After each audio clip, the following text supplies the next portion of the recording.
Орон төргийн үзэгчтэй 7 хоногийн 7 өдөр гардаг шонхор телевизийн ярилцах цаг нэвтрүүлэг буюу 30 асуулт 30 хариулт нэвтрүүлгээр өнөөдөр Ардс нам үндэсний зөвлөх хорооны гишүүн хууль зүйн ухааны доктор Жалбсүрэнгийн Бацаанд оролцож байна. Орон төргий.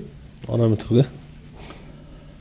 Улс төрийн байдлыг та өнөөдөр маш товчхон дүгнвэл юу гэсэн төгөлд гарах вэ? Та өнөөдөр юун төр олон улсын гэр бүлийн өдөр тохиож байна. Гэр бүлийн өдрийн бас мэндийг нийт үзэгчдээс хүргэе гэж бодож байна. Улс төрийн байдлыг дүгнэхэд одоо сонгуул болж байна. Сонгуулийн халуурал эхэлж байна.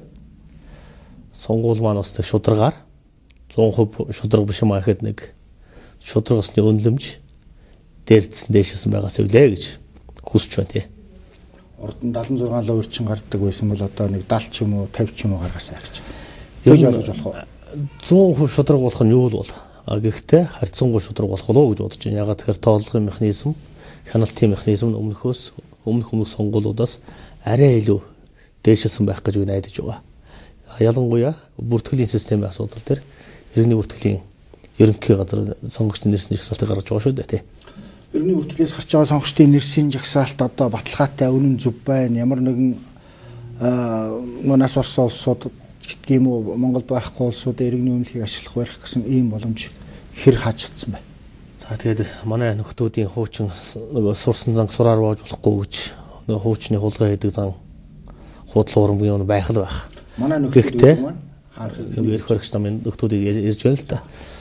Эрх баригчдын сурсан зан сураар боож болохгүй гэж хуучны юм байх баха. Гэхдээ сонгуулийн ерөнхий хорооны бүтц бүрэлдэхүүн бас тодорхой төвшөнд өөрчлөгдсөн байгаа. Иргэний нийгмийн байгууллагууд хяналттай хуваалцах боломж хангагдсан. Тоолон системд өөрчлөлт орсон. Гэх мэт ийм давуу талууд бас ажиглагдаж байна. Бид бас нийгмийнхээ өөрчлөлтийн дандаа муу талыг ярихаас илүүтэй давуу сайн талууд бас байгаа шүү. Сонгуул бодлоо өөр багтаа болоос үлээл гэж хүсэж байна да тий.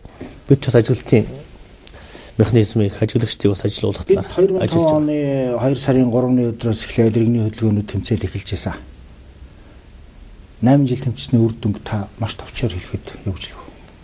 2005 онд 3 том зорилт тавьж байсан. Авилгын эсрэг тэмцлийг бид эхлүүлж чадсан. Авилгатай тэмцэх газрыг байгуулъя гэж ярьж байсан. Өнөөдөр байгуулагдаад ажиллаа хийгээд эхэлсэн явж байна. Хоёр дахь том зорилт бол ашигт малтмалаас ард түмэн алтан хувьцаа олгоё гэдэг зорилтыг тавьсан. Өнөөдөр муусанч томоохон ордуудаас хувь хишиг хүртээх хувьцаа олгох асуудлууд ямар ч байсан эхэлсэн явж байна. Гурав дахь том зорилт бол иргэний хяналт, иргэний оролцоог Монголын нийгэмд бодит тутгаар нь хөгжүүлье гэж бид зорилт тавьж ажиллаж байсан. Өнөөдөр ерөнхийлөгчийн дэргэд иргэний танхим, авилгатай тэмцэх газрын дэргэд олон нийтийн зөвлөл, томоохон ашигт малтмалын ордууд дээр хараа тус гишүүд, орон нутагт иргэний хөдөлгөөнүүд, иргэний нийгэм байгууллагууд ерөнхийдөө ажиллаад эхэлж гисэн.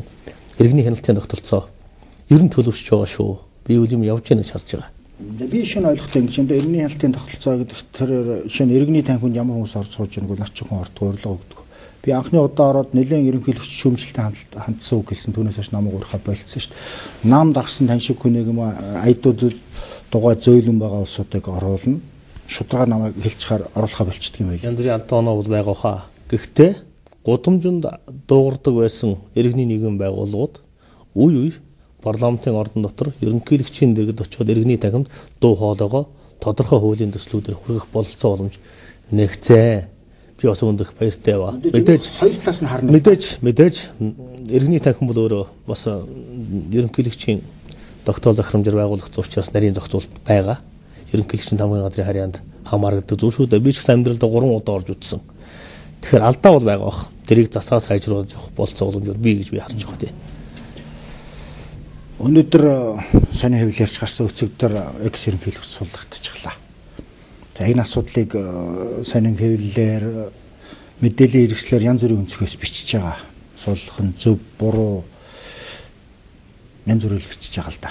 Та юу гэж бодож байгаа юм бэ? Тодорхой эрүүгийн байцаан шийдэх үйл ажиллагаа тодорхой шалгах юм шалгасан бол шаардлагагүй гэж суулгах хэрэгтэй шүү дээ. Намайг ч гэсэн 7 сарын 1-ний дараа суулгаад 33 хоног хороод дараад нь суулж байсан.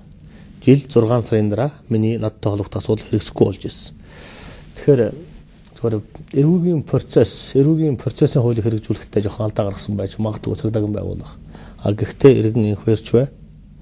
Ерөнхийлөгч асан инх хуурч бай. Хэнийг ч Монгол Улсын хуулийн хяналтын байгууллага шалгах зүйтэй гэж би бодож байгаа. Цогцол зуугааны докторийн хувьд шинэ эрүүгийн тэр процедурын эрүүгийн үйл ажиллагаа явуулахдаа шалгах үйл ажиллагаа явуулахдаа хийсэн процедурын хувьд ямар алдаа гаргасан гэж бодож байгаа цагдаа байгууллага. Дэмоши аялалтай тэмцэх газар. Цагдсан хорих таслан сэргийлэх арга хэмжээ авахдаа тэр хүч хэрэгэлсэн байдал тэр нь бол их л бүтүүлэг харагдаж байна лээ. Цагдсан хорих таслан сэргийлэх арга хэмжээ авсан доктор шийдвэрээ танилцуулаагүй ч гэх шиг би өөрөө нарийн танилцаагүй. Тиймэрхүү процедурын алдаа гаргасан байж болно. Тэрийг тухайн шатны байгууллага засаад залруулаад л явах хэрэгтэй. Ямар ч хүн ямар ч байгууллага алдаа гаргаж болно. Алдаагаа тэр дорн застгал байх хэрэгтэй шүү дээ. Манай ардчилсан нийгмийн үндсэн шинжлэлийн өөрөө жагсаал цуглаан хийгээд талбай дээр тэмцэж байхад бол зөв дамжлаад явах нүтэл өснөөс зураад чирээд гар хөл мушгаад явдаг байсан шүү дээ. Таныг ч тэгдэг байсан. Намайг бол 7 сарын 1-ний дараа нэг улаан машин хийж аваад л ямар ч баримтлах цагдаа хорох доктор шийдвэргүйгээр аваач ганцуудын 304 номероор даваачл хорчих гэсэн шүү дээ. Бид нар ялгаагүй нэг хоёрт адилхан хэрэгтэй маань болсон. Ерөнхийлөгч байсан хүн илүү хэрэгтэй. Бидний тэмцэж баг хэрэгтэй гэсэн юм баг. Бид бол жирийн иргэн. Жирийн иргэн хүнийг бол дэндүү хатуу авч явдаг. Би ч яг зүйлдээ хөлийн зөвшөөрөд намайг ч аргагүй зүтэй гэсэн. Ерөнхийлөгч бас нэг ч ус тэгж барьж авч явдаг юм байна. Тэгэхээр цагдаагийн байгууллагын хоцрогдол ажлын арга барил хуучнараа байгаа юм байна гэж бид өгнж байгаа. Тэгэхээр энийг яаралтай өөрчлөх ёстой. Олон 10 хүний эрх хэрэгчлөө зөрчигдөх магадлал маш өндөр байна шүү дээ. Тэгэхээр зүгээр тухайн энх хоёр гэдэг хүндээч биш, жирийн иргэн хүндээч биш, хуйлуул, шүүхүүл Монгол улсын бүх хэрэгэнд адил тэгшүүлчилдэг тэгш ханддаг байгаасаа билээ гэж хүсэж байна. Үүний төлөө та бид бас олон жил явж байгаа тий. Та Сүхбаатар аймгийн уугуул 10 жилээ Сүхбаатарт төгснөө. Тэгсэн. Тэгээд Улаанбаатарт ирээд хувь зүйн сургуульд орсон тийм ээ. Бага насныхаа турсанцаас үзэгчтэй ирэл бас сонь байж магадгүй. Иргэний хөдөлгөөний тэргүүнүүдийн нэг Бацандангийн бага насны амьдрал ямар шүү байдлаар үргэлжилсэн яаж хотод өссөн хүүхэд нэг өөр хөдөө өссөн хүүхдийн бас нэг орчин арай өөр байд. Би дээр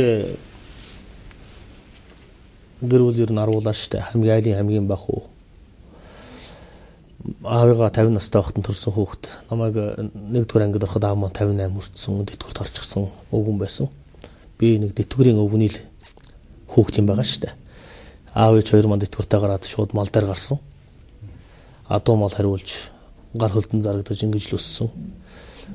Дунд сургууль сурч байхдаа хөдөөнөөс аймгийн төв рүү өмөр унж хичээлдээ явдаг. Ийм л хөдөөний нэг бор хүүхэд байсан да. Тэгээ их сургуульд 92 онд 10 дугаар ангид төгсөөд гिचээ сурлаганд их гайгүй хөхт байла. Монгол Улсын их сургуульд сурсан. Тэндээс өнгөр усад хууль зүйн ухаан, улс төрийн шинжилгээ ухааны чиглэлээр сураад тэндээ доктор хамгаалаад сүүлийн 8-9 жил иргэний нийгмийн улс төрийн ажилд өөрийн одоо хүч чадал, оюун ухаанаа зориулж байна да. Жирийн нэг борг амьдралтай лайлын хөгчүүд тий. 90 онд хэд настайсан? 90 онд би 7 дугаар анги төгсчихсэн. 90 оны 2 сарын 18-ны өдрийн ардчилсан намын хуралдан суугаад ардчилсан албаны анхны гишүүн ардчилсан намын анхны гишүүн байсан. Өнөөдөр намаасаа бол ардчилсан намаас бол гарцсан байгаа 96 онд. Өнөөдөр би ардчилсан намын бас муу талыг нэлээд хатуугаар хэлээд явж байгаа. Зөвхөн ман намыг хэлээгүй одоо манан бүлэгл гэдгийг хэлээд явж байгаа. Тэгэхээр бид нар 5 оноос хойш хамт тэмцэж ийсэн. Энэ талаар та юу гэж би яагаад ийм болчихв? Яагаад хүмүүсийн ардчилсан намд 22 жилийн дараа тодорхой хэмжээгээр бас ардчилсан намыг арчлыг шүүмжилдэг болчихоо Монголын иргэд. Ер нь ардчилсан нийгмийн амин сүнсүүл ил тод нээлттэй шүүмжлэл шүү дээ. Шүүмжил гэдэг нь бие биенээ буруутгахаас илүүтэй эрүүл сарвал бодлогын өрсөлдөөн, бодлогын шүүмжлэл тэр дотроос зөв бодлогыг гаргаж ирэхин тулд ардчилсан нийгмийн шүүмж өрнөдөг. Ардчилсан нийгмийн ардчилсан нам, ардчилсан нийгэм бусад нийгмийн үзэгдлүүдэд бид та бид бүгдээрээ шүүмжилтээ ханддаг. Та намайг ардчилсан намын гишүүний хувьд асууж явах шиг байна л да. Ардчилсан намд бусад намуудын нэгэн адил алдаа оноотой зүйл олон байдаг л да. Гэхдээ яг Черчиллийн хэлсэн үг байдаг. Ардчил өөрөө алдаатай тогтолцоо. Гэхдээ өнөөдрийн хүртэх хүндрэлтний олсон байж болох хамгийн сайн улс төрийн тогтолцоо ардчил юм а гэж. Яг түүнтэй адилхан ардчилсан нам ч гэсэн асар их алдаа байгаа. Гэхдээ өнөөдөртөө Монголын улс төрд байгаа ардчилыг хамгаалах, хүний эрхийг хамгаалж болох хамгийн сайн бат бөх тогтолцоо бол ардчилсан нам юм байна гэдэг би сүүлийн хэдэн жил улс төрийн амьдралынхаа дуршлагаас олж харсан шүү. Анх та үед бол ардчилсан намыг маш их шүүмжилдэг байсан. Урд нь би иргэний хөдөлгөөнд орохоос өмнө би ардчилсан намын гишүүн байсан. Дараад нь иргэний хөдөлгөөнийг байгуулж байсан.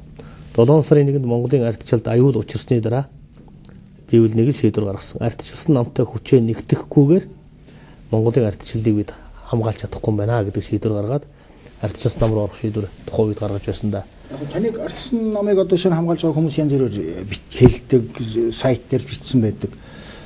Бацхан багны хоёр ардчилсан намд одоо цаазын ялаас айгаад орсон болохоор одоо тэгээд ингээд дугуй байж яана гэж энийг би ойлгож байна хувь хүний хөвгт. Залуу хөвгт 30 эдтэй хөвгт цаазын ял сонсоод 33 хоног ганц удаа төвч яхад бол элдэн бодогчл таараа. Ялангуяа түүний урд нь одоо аавын үе шоронд орж үзээгүй залуу хүнд тийм ээ.